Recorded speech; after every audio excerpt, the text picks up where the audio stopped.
Hi guys, so రేపటి promo ఏంటో చూసేద్దామా. బిగ్ బాస్ ఇంటి సభ్యులకి ఇస్తున్న మార్నింగ్ మస్తీ టాస్క్. నేను చెప్పిందే జరుగుద్ది. మరికంట మీరు ఇప్పుడు ఇంటి సభ్యులందరి భవిష్యత్తు ఎలా ఉండబోతుందో జాతకం చెప్పాల్సి ఉంటుంది. ఈ అడవిలో సింహాలు, నక్కలు అన్నీ ఉంటాయి బాబు. నక్కని ఎదురుగానే కూర్చుందా చెప్పు. నువ్వు ఏదో చీఫో అని కూర్చున్నావు కానీ అది కర్చీఫ్ అవ్వకుండా చూసుకుంటే చాలా బాగుంది. ఈ హౌస్ లో నాకు అంత బానే ఉంది.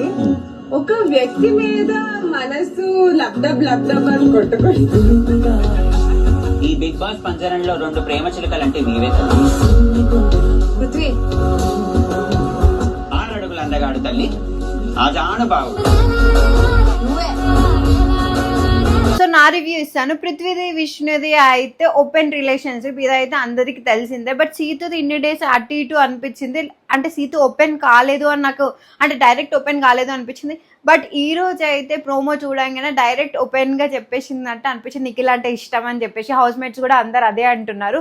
సో ఈ దాంతో నాకు డౌట్ అయితే క్లియర్ అయింది. అండ్ మణికంఠది అయితే ఫన్, అసలు జాతకం చెప్పలే సింహ నక్క అనగానే అందరు నక్క అనేసిరు. అంటే హౌస్ లో అతనే నక్కేషాలు వేస్తారు అని చెప్పేసి ఆయన ఈజీ గోయింగ్ గా తీసుకుని నాకు అర్థమైతలే ఇది బిగ్ బాస్ హౌసా లేకపోతే హగ్గుల హౌసా లేకపోతే డేటింగ్ హౌసా అని అర్థమైతలే.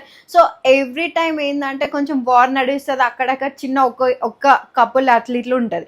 ఈ హౌస్ లో మాత్రం అందరు కపుల్స్ అయిపోతున్నారు. ఇది పక్కా అంటే గేమ్ పరంగా అనిపిస్తుందా లేకపోతే అంటే నిజంగానే వాళ్ళ హౌస్ లో ఎమోషనల్ గా ఫీల్ అయిపోయి అట్లా కనెక్ట్ అవుతారో నాకు అర్థమైతలే. మీకేమనిపిస్తుందో కింద కామెంట్ చేయండి. Bye guys.